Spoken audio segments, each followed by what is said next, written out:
We'll begin now. Greetings, everyone. I know there are people from different time zones. Okay, so today I just wanted to share, read and share my perspective on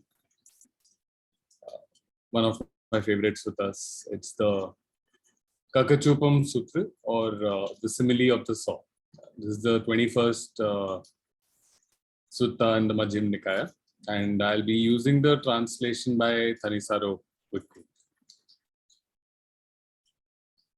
So this sutta, to me, it speaks a lot about the second part of the Eightfold Path, which is wise resolve, right? Wise resolve, wise intention. It tells me a little bit about what we should aspire for from the meditation practice, right? How do we measure our progress? How do we understand our progress? How do we see our progress? How does it affect our life? How does it lead to personality development? How does it make us more capable of dealing with different difficult situations with an equanimous and loving mind? A lot of times, people tend to think about their practice or their progress in terms of how many hours they spend meditating, or what jhanas they have experienced, how many retreats they've been to, what attainments they've had, right? But does it really lead to improving your quality of life? So I find this sutta, which talks about understanding and improving our mind states when we encounter difficult situations, I think it gives us a great way to see our progress on the path for ourselves. So I'll begin. I'm not reading the first part of this sutta. I think the message, the teaching is conveyed very well by the second part of the sutta, and I'll stick to that in the interest of time. Okay. So I'll start the sutta reading, and I'll be interspersing it with some of my perspective, what I have learned from it, and sharing that with the group. And we can have questions during the sutta as well, when maybe at times when I break for some of the commentary or sharing my thoughts, or we can have some questions and answers towards the end of the sutta reading. So I'll begin now. Kakachupam Sutra, the Simile of the Saw. This, the events of this sutta take place at Savatthi, at Anathapindik's monastery in Jetwan, or Jeta's Grove, as it is translated in English. So the Buddha is addressing a group of monks at this point in the sutta. It says, once monks in this same Savatthi,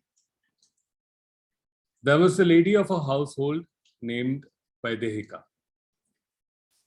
This good report about Lady Vaidehika had circulated. Lady Vaidehika is gentle. Lady Vaidehika is even-tempered.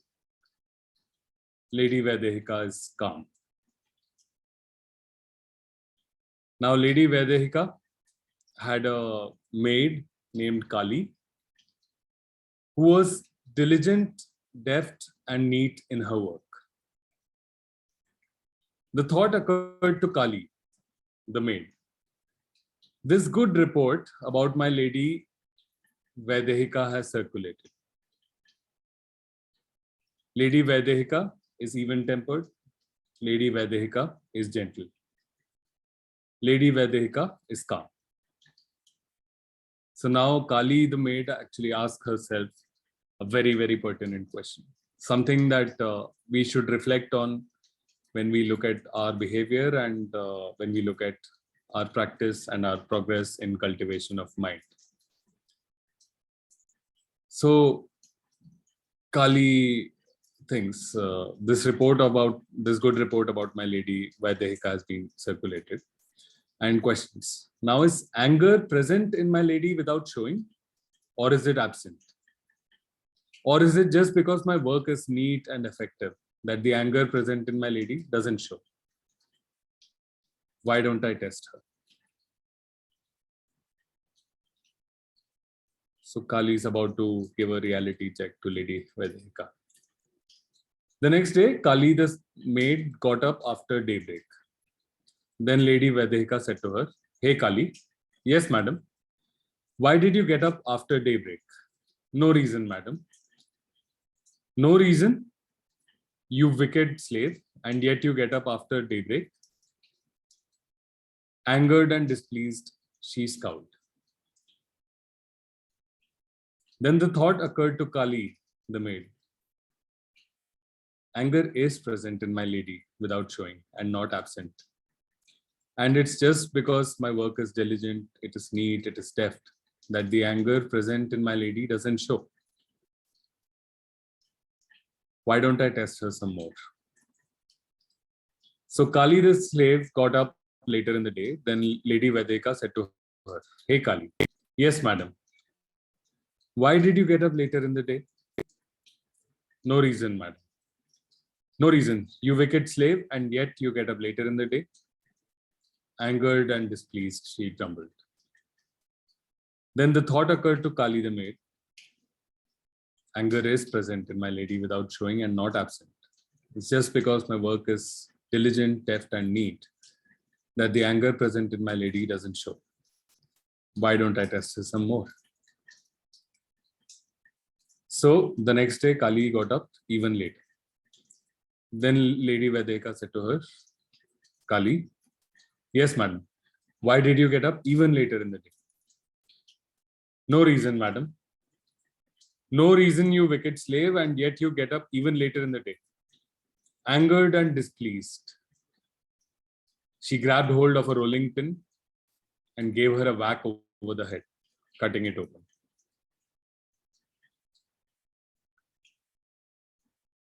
Then Kali the maid, with blood streaming from her cut open head, went and denounced her mistress to the neighbors. "See, ladies, the gentle one's handiwork. See the even-tempered one's handiwork. See the calm one's handiwork. How could she, angered and displeased with her only maid for getting up after daybreak, grab hold of a rolling pin and give her a whack over the head, cutting it open?" After that, this evil report about Lady Vaidehika circulated. Lady Vaidehika is vicious. Lady Vaidehika is foul-tempered. Lady Vaidehika is violent. So there's a quote that I like from a 19th century, early 20th century writer called James Lane Allen. He says really something very related to this. He says, "Adversity does not build character, it reveals it." So Vaidehika, while the going was good, she was able to behave in a way that gave a good impression of her to people, that she's gentle, even-tempered, calm. But as soon as the situation became unpleasant for her or irritating for her, her actions resulted in causing suffering for another one and also for herself, because an evil report about her circulated.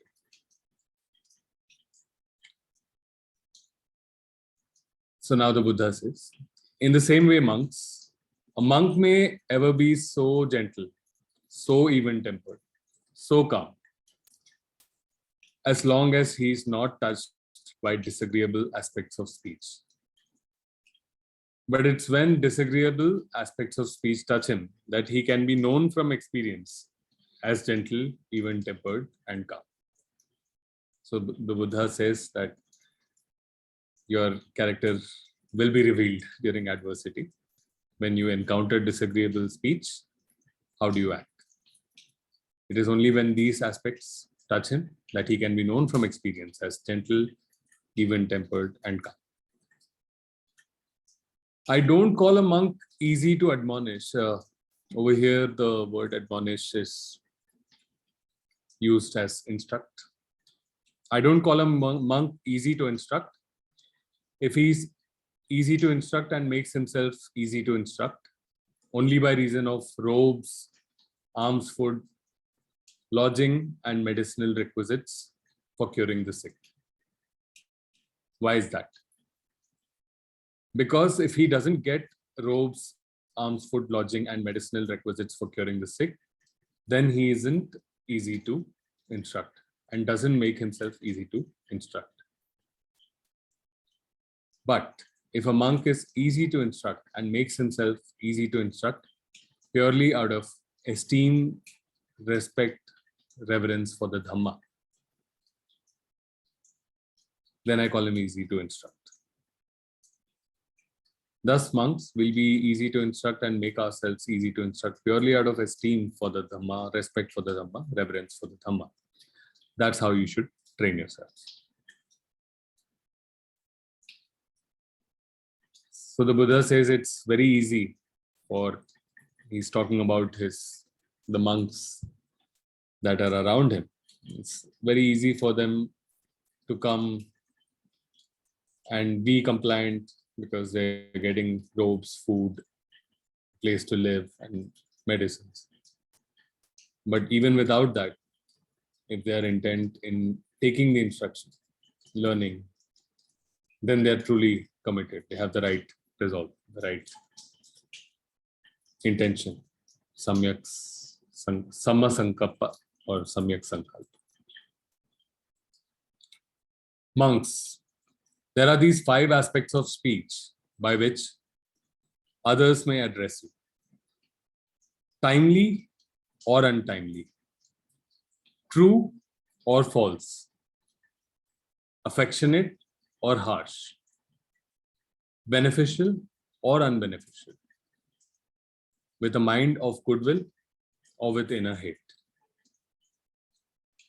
Others may address you in a timely way or in an untimely way.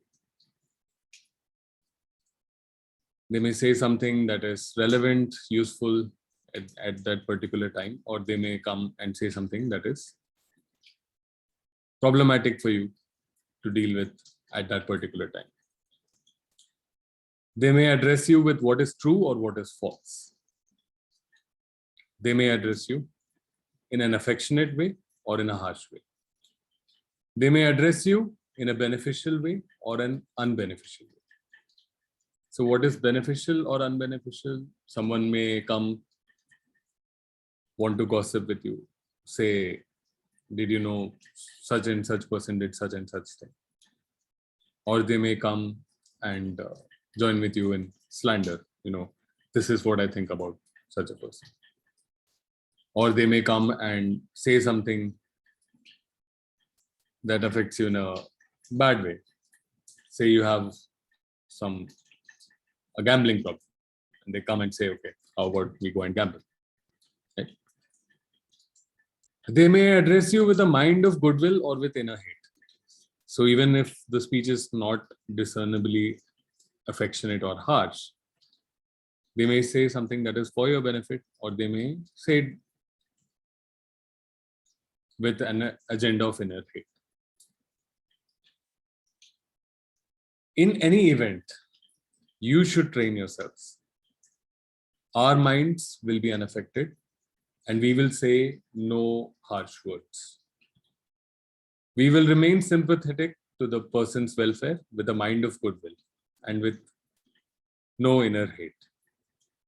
We will keep pervading him with an awareness imbued with goodwill, and beginning with him, we will keep pervading the all-encompassing world with an awareness imbued with goodwill. Abundant, expansive, immeasurable, free from hostility, free from ill will. That's how you should train yourself. So what does the Buddha say? So if somebody comes and addresses you with a disagreeable, unbeneficial, untrue speech, what do? This can be used, like I said right in the beginning, this can be how we respond to it, how we see that situation, how we address that situation, can be a great measure of seeing our progress with the practice. And this, while speech is specifically called out over here, this can be thought of in terms of all interactions with other people. So it can be actions as well as speech. One of the biggest problems or challenges that most of us deal with is the behavior of other people. We would, in an ideal world, we would want everybody and everything in the world to cooperate with us, to work, to get us what we want, what we need. But that doesn't happen. We are all very well aware of it. Neither the physical material world nor the beings. However, dealing with other beings, other humans, becomes especially complex because it is a continuous interaction. What they do or act, what they say or act, how you respond to that, how they respond to that. So it's a continuous interaction. So let's look at the process. The Buddha says, no matter what they say, our minds will be unaffected. We will say no evil words. We will remain sympathetic to the person's welfare with a mind of goodwill and with no inner hate. We will keep pervading him with an awareness imbued with goodwill, and beginning with him, we will keep pervading the all-encompassing world with an awareness imbued with goodwill. Abundant, expansive, immeasurable, free from hostility, free from ill will. This sounds easier said than done. But what is a great thing? In this practice, we have learned exactly how to be able to do this. So let's look at what happens when somebody comes and says or does something that is unpleasant. Let us use the example of speech. Let us use a specific example, say harsh speech. That's one of the things that the Buddha has called out. Somebody comes and says something harshly to you. As soon as that contact happens, as soon as that sound, those words hit your sense organs and your ability to listen and your ability to identify what is being said, you have an unpleasant feeling. You have a painful feeling. Someone said something harsh about you. What happens after the unpleasant feeling? The I like it, I don't like it mind kicks in. I don't like what you are saying to me. I don't like the words you used. I don't like the intention behind that. Starting from that point, we start to become personally involved in that event, and we start becoming a slave to our like or dislike. Only thing that matters is the fact that I don't like what has been said and I want to do something in reaction, in retaliation. And we start adding more stories to it. Why do I not like it? What should I do? What do I think of this person? Why do I think they are saying what they're saying? Whether it is correct or wrong, whether it is fair or unfair. We start getting into all these cycles, and the next thing that happens is a unskillful, unpleasant, unwholesome response from our side. We add fuel to the fire.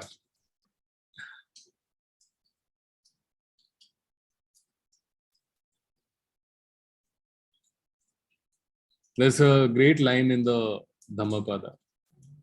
It says, he beat me, he defeated me, he robbed me, he abused me. One who harbors such thoughts in their mind never has their hatred appeased. And one who doesn't harbor such thoughts in their mind has their hatred appeased. So if we continue on this path and we keep adding fuel to the fire, keep taking it personally. It doesn't just stop there. It doesn't stop with that conversation or that interaction. Later in the day, we are thinking, how am I going to retaliate? What should I have said that is smarter, more cutting, more painful to the other person? How do I do something that if that other person is in a position of power over me, how do I do something that hurts them, undermines them? You go to another person and you tell them, this is what this person said. What do you think of that? Or you go to another person who doesn't even know that person and say, this person is terrible. It's like the evil report of Vedika, you can spread. But that doesn't help. You have given the opportunity for that person, that incident to live rent-free in your mind and to cause continued suffering for yourself and for other people. Instead, what do we do? The core of the practice says, as soon as you, the TWIM practice says, as soon as you find that your attention has gone into an unwholesome state, it has attached itself to an incident with craving, with the I like it or I don't like it mind, which is characterized by an emerging tension and tightness in our mind. We are able to feel that.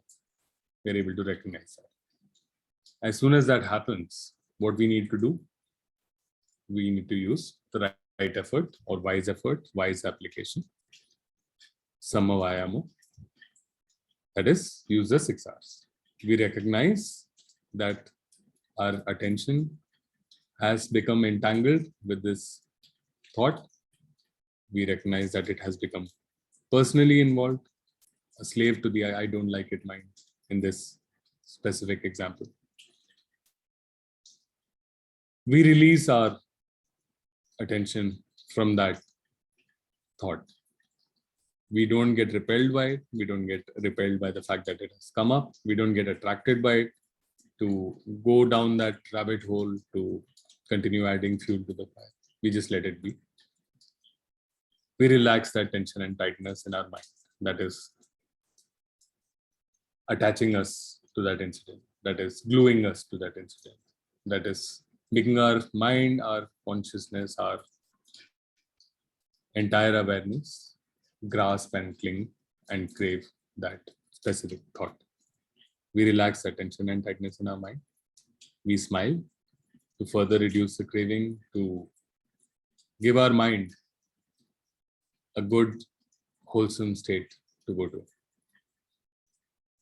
And we return. If we are sitting in meditation, we return to our object, which is sending loving kindness or one of the other Brahma Viharas. Similarly, what do we do here? The Buddha says, we will remain sympathetic to that person's welfare. This is loving kindness and compassion. We will, with a mind of goodwill and with no inner hate, we have equanimity. We will keep pervading him with an awareness imbued with goodwill. So goodwill here is the translation for metta. We send metta to that person. And beginning with that person, we pervade the entire world with metta. Abundant, expansive, immeasurable, free from hostility, free from ill will. We use the 6 R's. And if we don't, we continue to add fuel to the fire. We carry that unpleasantness through the day. We let it repeat through our mind millions of times, not just that day, but for a long time to come. We keep chasing after it like a dog after a stick. And we use that as fuel to commit unwholesome acts on our own. We think badly of the person, we speak badly of the person, we plan retaliation, we plan revenge, something or other. And the same thing you'll see with all the other types of speech. It can be something affectionate, and you might become too full of yourself. You might think, I'm the bee's knees. You might get swayed by that. So instead of our getting affected with that getting caught up in that story. We can register what has been said. We can use it to inform our actions in the past in terms of not if it's a person who continuously speaks harshly, maybe we have a word with them, or maybe we, if it does not affect us in any way, we avoid contact with them. If nothing can be done, in that case, we don't give it rent-free space in our mind. If an action can be taken, yes, a conversation can be had, something else can be changed about the situation, let's take that action. Or, so it's not about ignoring what's been said, it's not about becoming completely passive, but it's about not giving others the reins of your mind, or situations the reins of your mind that dictate how you feel, how you behave, what is the state of your mind. So this, the Buddha clarifies in the next part. Suppose that a man were to come along carrying a hoe and a basket, saying, I will make this great earth be without earth. He would dig here and there, scatter soil here and there, spit here and there, urinate here and there, and say, be without earth, be without earth. Now, what do you think? Would he make this great earth be without earth? No, Lord. Why is that? Because this great earth is deep and enormous. It can't easily be made without earth. The man would reap only a share of weariness and disappointment. Again, this is a great point about wise resolve. What do we want to aspire for? Why are we on this path? What do we want to cultivate our mind for? So what is the Buddha saying? He's basically asking us to question and inquire and understand how we want to develop our mind. Do we want to develop a mind that is completely at the whims of our external situations, of how other people behave, of what they do? Is our mood, our behavior, our state of mind completely dependent on what other people do? Or do we cultivate our mind to be immense and equanimous, to have the same quality of loving, kindness, equanimity, compassion, and joy, irrespective of the external environment? We talked a little while earlier about how everyone here is familiar that our external environment is not designed to cooperate at all points of time and just give us what we want. It is not going to behave that way. One thing we can do is spend our entire life running after trying to control the environment. Build a big house, air conditioning, buy the best ingredients for food, buy the best car, etc. You can continuously change the environment, move to a city that has great roads, great entertainment, everything. However, there'll be other people, there'll be other situations that will not cooperate with you. So either we can spend fighting a lost battle, the battle to control. Nobody in history has been able to control the external environment. The greatest people who have tried controlling the external environment include kings like Genghis Khan or Alexander or other British Empire, for instance. Nobody has been able to do it successfully. But there is a lineage of people who have managed to completely change their internal environment to become immense and equanimous, so that the external environment no longer has the permission, no longer has the agency to change your state of mind. And that is the lineage of the Buddha. So this is a great example to think about how we should, what we should aspire for. And a great way to measure it also. No matter what disagreeable situations come across, no matter what specific people say or do, what is our state of mind? How many times do we come to that state of mind of the Brahma Viharas, residing in a state of mind that is fit for the gods? How often do we come to that state of mind? Or how often do we fall prey to chasing after that thought, being personally attached with it, becoming a slave to liking or disliking certain outcomes, and doing unwholesome actions that hurt yourself and others. So after giving the example of the earth, of how and leading the monks to the conclusion that the great earth is deep and enormous, just one person coming and saying, I'm going to dig and scatter things, I'm going to spit here, urinate here, is not going to change the nature, change the stature, change the state of the great earth.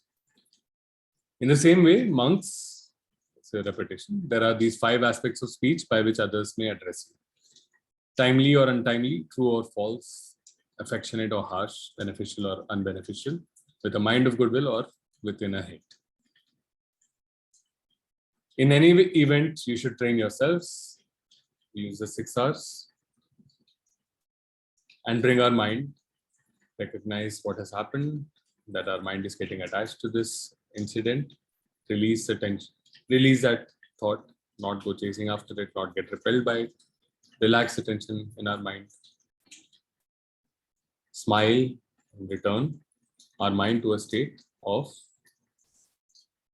goodwill, of sending loving kindness to that person, and starting with that person to the entire world. And repeat as many times as required. And the Buddha gives a few more examples. I won't read all the examples. I'll take one more example. Suppose a man were to come along carrying a burning grass torch and saying, with this burning grass torch, I will heat up the river Ganges and make it boil. Now, what do you think? Would he, with that burning grass torch, heat up the river Ganges and make it boil? I like the visual that this passage invokes better than the one with the earth. No, Lord, why is that? Because the river Ganges is deep and enormous. It's not easy to heat it up and make it boil with a burning grass torch. The man would reap only a share of weariness and disappointment. And this is a great aspiration for me personally in terms of how I think. My actions should be such that the external environment, difficult situations, when they come, they have as much power to make my mind boil, my mind be in unwholesome states, my mind suffer, my mind take impressions that cause me to perform unwholesome acts in the future, as a burning grass torch has to the river Ganges. In the same way, monks, no matter how others may address you, you must train thus. Our minds will be unaffected. We will say no evil words. We will remain sympathetic to that person's welfare with a mind of goodwill and with no inner hate.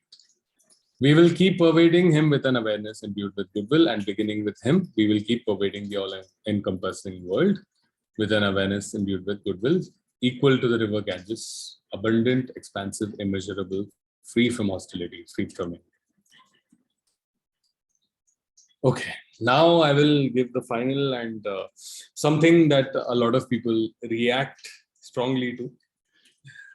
I will put it out there. I'll share my perspective, and I would love to hear thoughts from the group as well.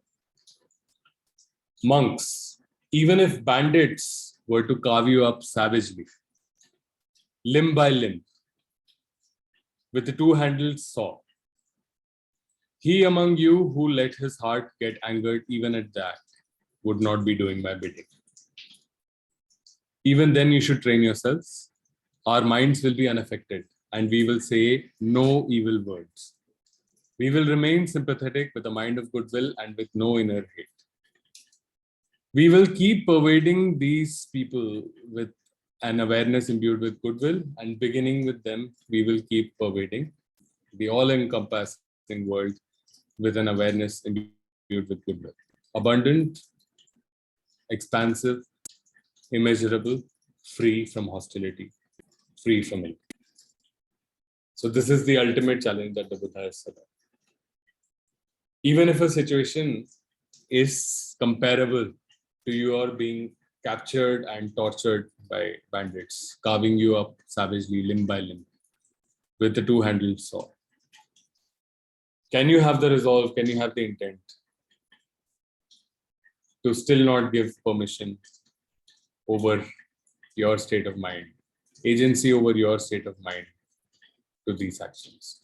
So it's a question, it's not, a lot of people think this is something about passivity. If a bunch of bandits come, you should meekly surrender and just ask them to go ahead and have your way with them. That is, this is not an example for actions leading up to a situation. So if you are in a situation where bandits are coming, you should protect yourself, you should save yourself, you should escape from that situation, you should get out of that situation. However, if you're not able to do that, and there are many such situations, right?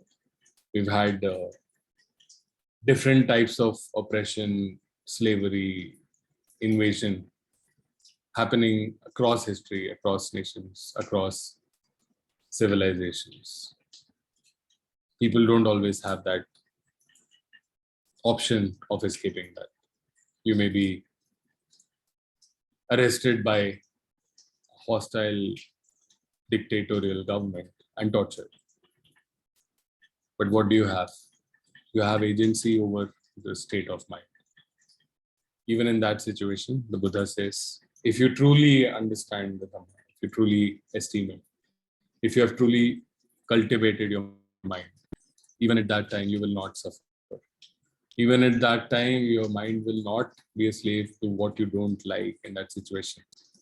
You do take actions that help you not be in that situation or to get out of situations. But even if you're not able to get out of that situation, if there is no option, you do not give up your commitment to maintain that expansive mind like the Ganges. Even if you're caught by bandits who are carving you up savagely, your mind should be like the Ganges that will not evaporate with a burning brass torch. Monks, if you attend constantly to this admonition, this instruction on the simile of the saw, do you see any aspects of speech, slight or gross, that you could not endure? No, Lord. Then attend constantly to this admonition on the simile of the saw. That will be for your long-term welfare and happiness. That is what the Blessed One said. Gratified, the monks delighted in the Blessed One's words.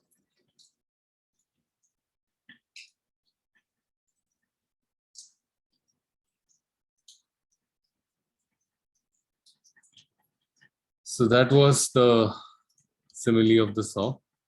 Like I mentioned, I skipped an initial part. I think this part that I read has some very profound and great teachings for us to carry with us. And definitely among my favorite suttas.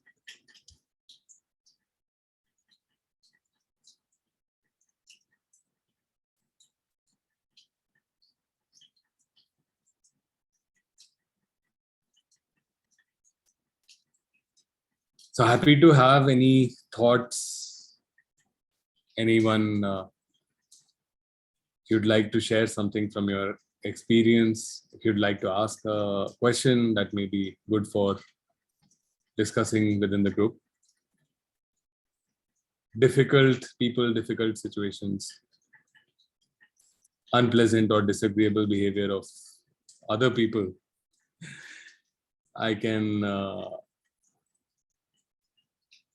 be quite certain all of us encounter that. So we are not talking about a very unfamiliar or imaginary or hypothetical situation.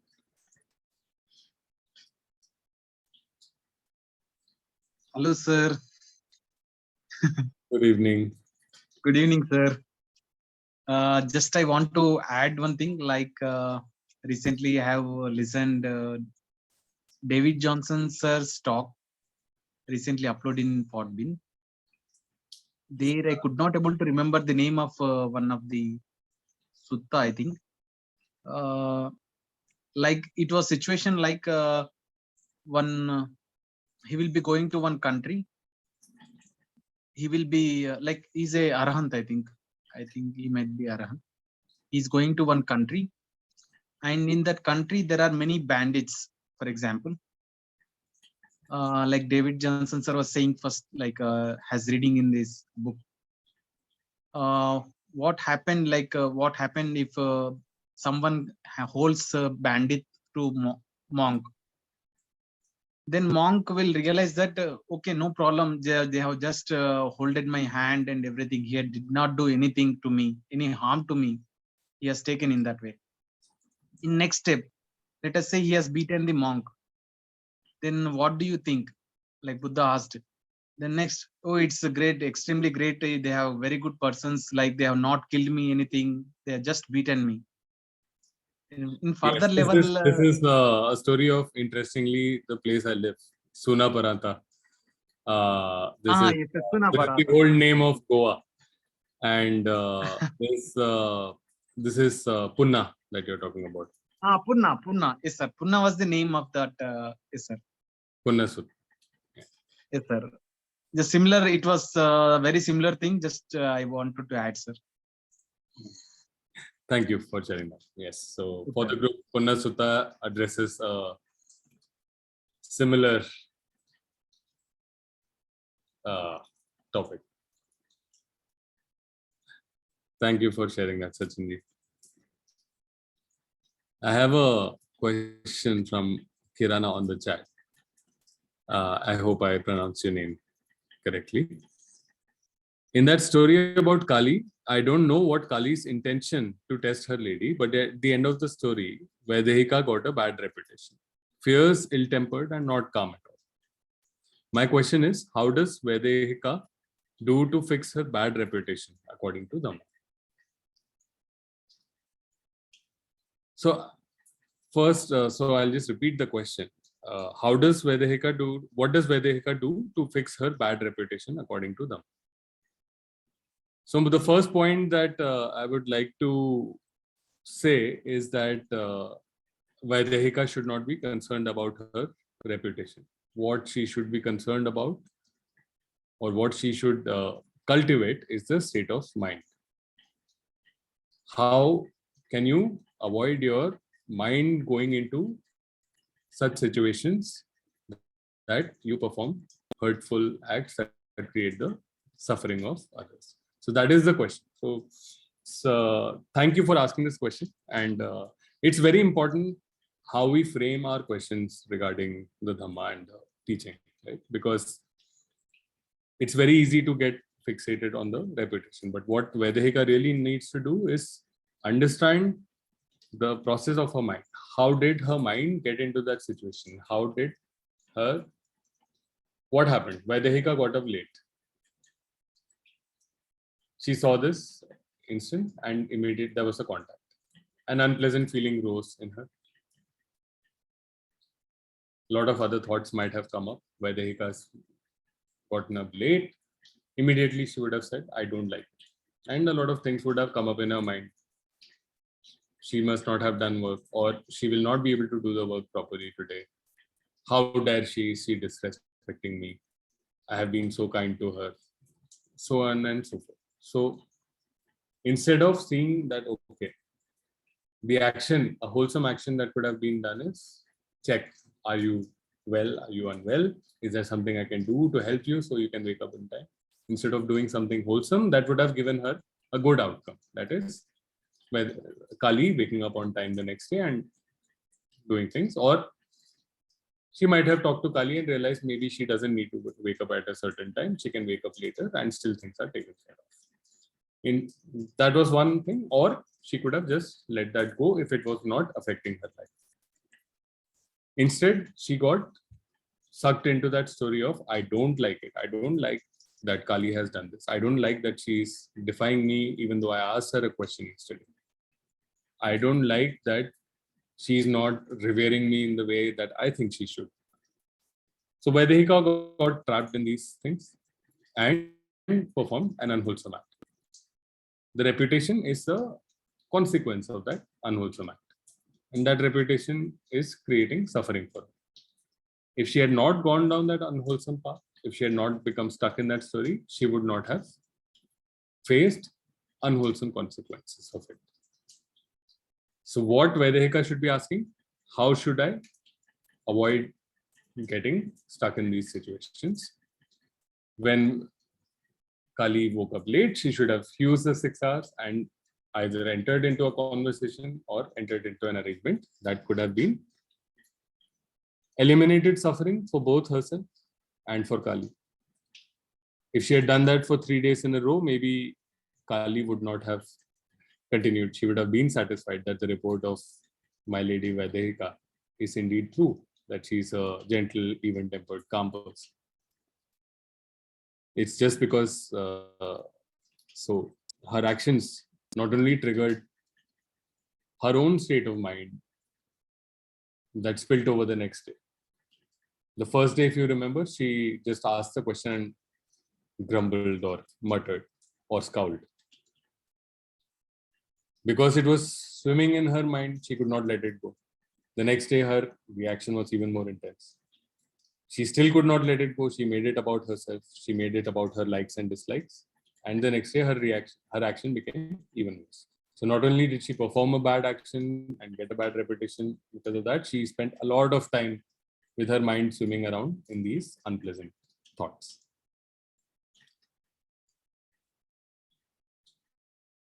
Okay, so I hope that helps. What Vaidehika should do is cultivate her mind so she's able to understand how the mind works, able to identify when the mind is slipping into unwholesome states, and use the 6 hours. Recognize that the attention is entangled in this thought. Release that thought. Don't go running after it. Don't go hating it. Relax the tension and tightness in your mind, which is a symptom of craving, which is making this whole thing about you and about your like and dislike and about the outcome that you want. And that will make you unhappy if you don't get the outcome that you want. Smile. Laugh at your mind for going after and personalizing every single thing in the world. Bring your mind to a wholesome state. Send loving kindness to Kali and to everyone around, and repeat whenever needed. That's what Vaidehika should have done. Question from Sindhu.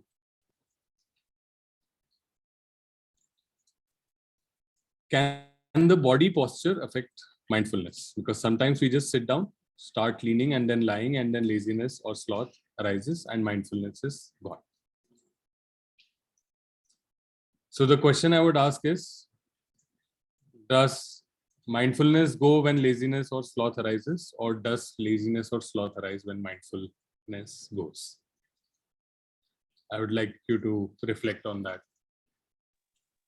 Sindhu. I think, sir, mindfulness first goes, then laziness arises, then you identify that you are lazy, and then mindfulness comes in, and then your body posture gets corrected. As long as your mindfulness is alert, it does make a difference. Body posture does affect mindfulness. Body posture affects multiple things because we think of ourselves as a thinking creature, that there are these thoughts that we can speak out in our mind that explains how the world works, and then there are these emotions which are random things that come up. But what happens is the entire body, mind, so emotions are highly compressed data. It's a very compressed way of looking at the world. So you find somebody, you see somebody and you feel uncomfortable in their presence, or you find them potentially dangerous. Can you put it in words? No. But there is something in your experience that says, okay, this could be a dangerous situation, uncomfortable situation, right? So that data is compressed, it's stored in some kind of body signals. So the mind, emotions construct what the body has registered about this in the past, and then your thinking starts. What happened? Why do I feel about this way? We try to make sense of it. We keep a narration going so that we can have a coherent view of the world. That okay, things do fit in our worldview. So the body does affect mind. It affects what we call, the body is part of the mind. It's not, the body has faculties which are closely linked to what we think is. We tend to think in terms of body and brain, but I would differentiate the mind from both the body and the brain. The mind, actually, mindfulness is affected by your body posture.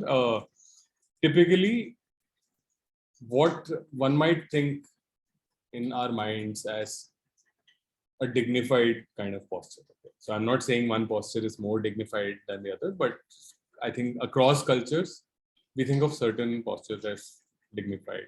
Sitting or lying with a straight spine, not slouching, not being twisted into some weird contortion. So those kind of postures typically are in line with helping you to be mindful. That being said, mindfulness does not need to be just sitting in a particular pose or in a lotus position or something. It can be a mindful posture, can be sitting in a chair, it can be lying down, it can be walking, it can be standing, any kind of the multiple postures. Just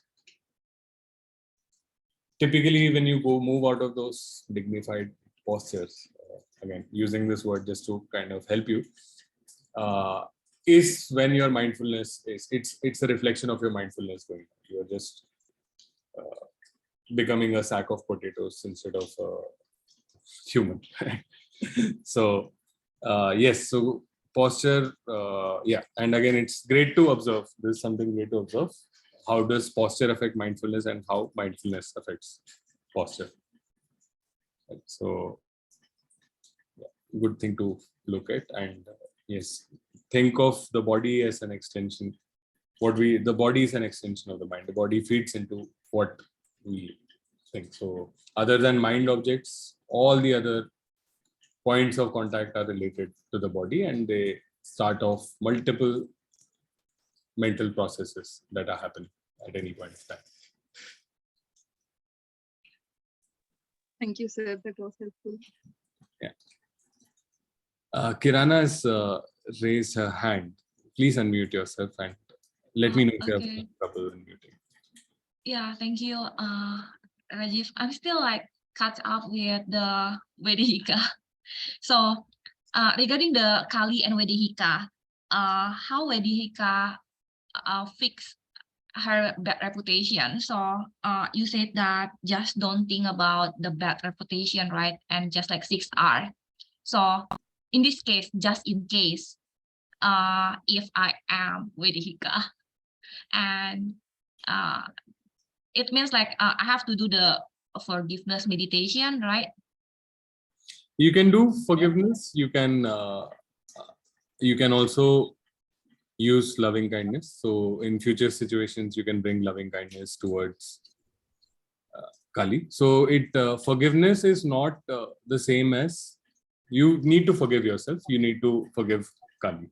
That is important, right? You should not be stuck criticizing yourself or feeling bad about what has happened. So if that thought comes up, you can use the 6 hours for that, or you can forgive that thought for coming. So forgiveness is a part of loving kindness. So if you have loving kindness towards yourself or towards another person, you are more accepting and open to mistakes they may have done in the past. Again, it doesn't mean that you put yourself in a position where you can get harmed again, but when you have loving kindness in your mind, you create some space not to just look at a person or look at yourself from the point of view of mistakes that have happened in the past. Okay. Yeah. Okay. So you don't necessarily need to say, I did something wrong, now I must do forgiveness meditation.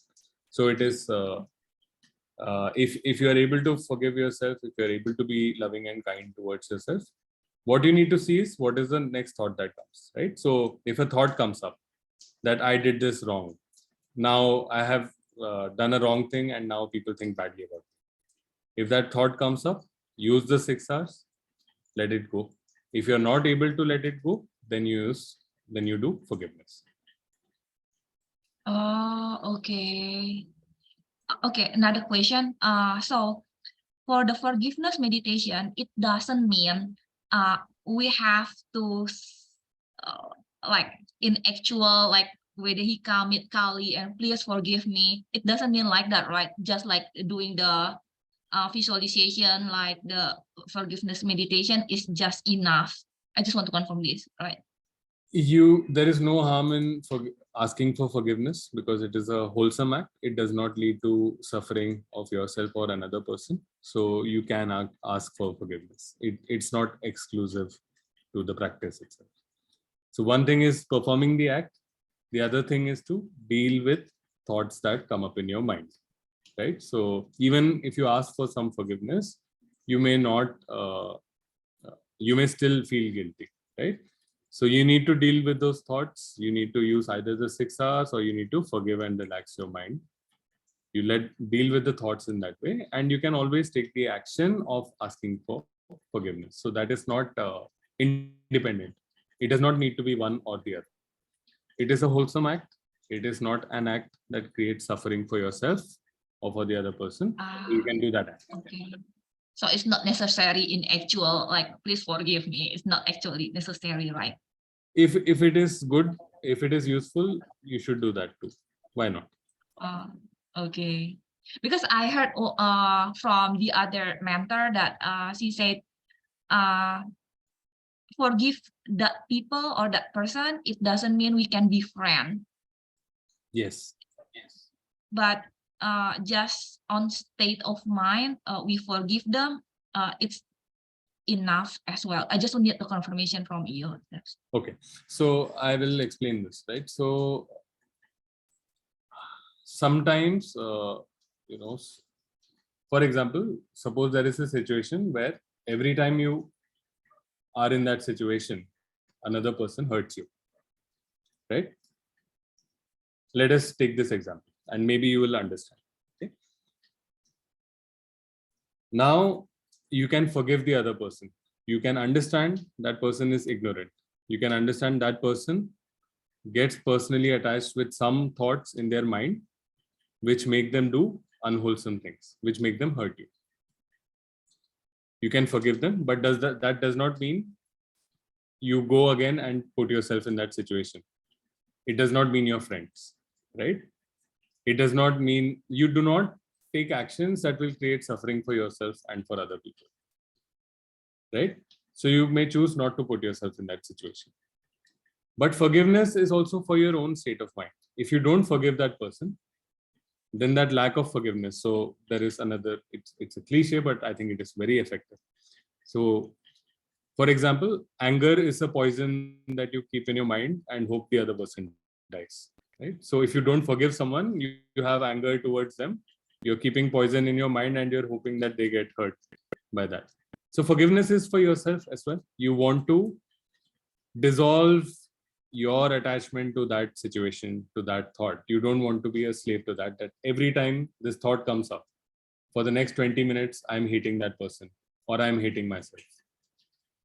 That is, those cycles of thought are going to hurt you and they're going to make you do things that hurt yourself and hurt others. You don't want your mind to be trapped in that. But it doesn't mean that now everybody's friends and we are only going to do good things for each other. You still need to be smart, right? You don't, like the bandits were chopping off your legs in the Sutta. You don't want to put yourself in that position saying that, okay, I will forgive. You want to be smart. You want to take actions that do not bring suffering upon yourself or on another person.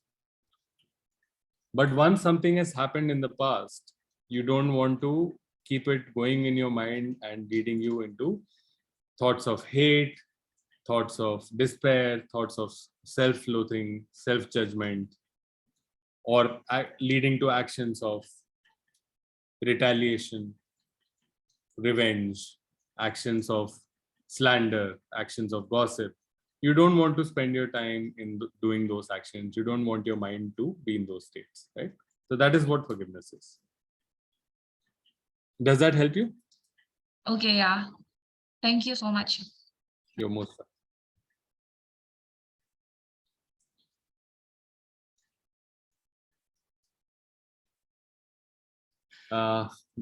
Mr. Polton, I think you're raising your hand. Yes. Yeah. Yes. Okay. Can you hear me? Yes. Okay. So, well, thank you so much, Rajiv. The last paragraphs of the Simile of the Saw are always deeply challenging because of the imagery it represents. But what I find very helpful is actually the strength of that image, because whenever we are fighting something that we don't like, we're harming ourselves. And what this paragraph is saying is I think so helpful, because the outward circumstances we may not be able to change. And I think we've all got that happening at different times in our lives. And they can feel harmful, they can feel unfair, unkind, unjust, or any other emotion. But we have the choice about how much we harm ourselves. And so in this image of giving loving kindness to someone who, or a group of people who are cutting us limb from limb, is really just bringing into relief what choices we have in a very difficult circumstance. And the only choice we have left is how we respond to that, and whether we add more harm into the situation, or whether we take the harm out for us, that we can control for ourselves. And you described what I think we'd all recognize about how we can fuel a situation when we feel personally hurt, or personally damaged, or impugned, or criticized, or insulted, or all these sorts of things. And if we take this in, then we own it, and it becomes part of us. And then we get the feelings of needing to act, to transfer it, to take it out and transfer it somewhere else. And we get with all these mental stories of the justification of doing that, and how that would, how that will redress the balance. But all we do is end up just creating a very turbulent environment, which is even more out of control, for which we cannot predict the then results or anything else. And it's about this uncomfortable feeling we have, and choosing not to act from it. And that's where the 6 R's come in so beautifully, because this is what we train. This is why we sit. This is why we practice, because we're training to use the 6 R's basically in daily life. We're sitting there, we're developing the mental capacity, but the real result of that practice is what happens in daily life. And then we've got to be kind to ourselves, because it won't always go as we might intend. But every time it doesn't is an invitation to learn more. And we have to see every time it doesn't, not as a failure, but as another lesson. And can I reflect on it, and can I learn from that? And so rather than seeing our life as, oh, I didn't do it again, or this has occurred, it's like, what more is there for me to learn? What is it that I don't quite understand right now? Maybe I've got this intellectual knowledge of Bhante Viramansa's teaching, but am I able to apply it in all these circumstances? And to then see possibly that the difficult circumstances as being something, although unasked for and unwanted, that it's not unhelpful, because it's not unhelpful in showing us where we still need to learn. Great reflections. I think you got it spot on. In fact, a couple of things. So what Mr. Sachin talked about, right? The Punna Sutta also talks about that, where the Punna actually sees every challenge as an opportunity for practicing his cultivated mind, right? And I think you made a great point, which I would like to kind of just build on.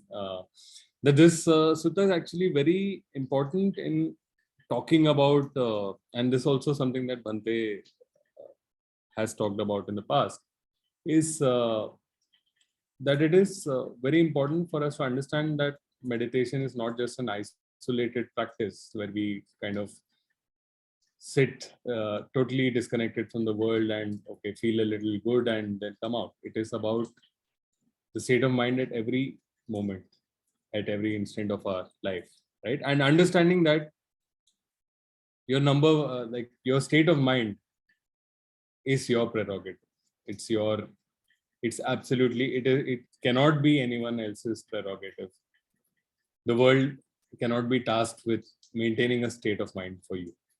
It has to be purely your prerogative, and you have to be able to exercise it even if you're being sawed off in pieces.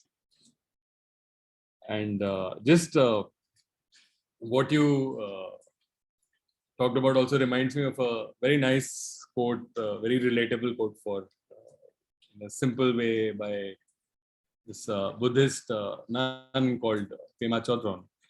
And she says, you are like the sky. I may not get the exact words right. So everything else is just the weather, right? So being able to see that things are transient and passing, and they do not need to define how you see yourself or what kind of mind states you allow to develop within you. So thanks. I think we made a lot of great points. It was very, I'm sure everybody else would have enjoyed hearing about that too.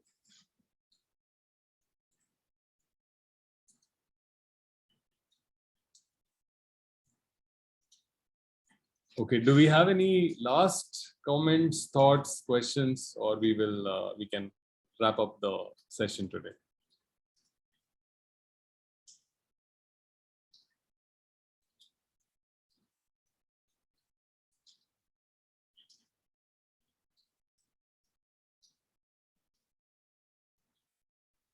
Okay, let's do that, and we'll just we'll share merit, and we'll call it a day. Thank you everyone for joining, and I hope the session was useful, and feel free to share thoughts, questions with me. My phone number and email should be on the WhatsApp group in one of the messages, or we'll share it again.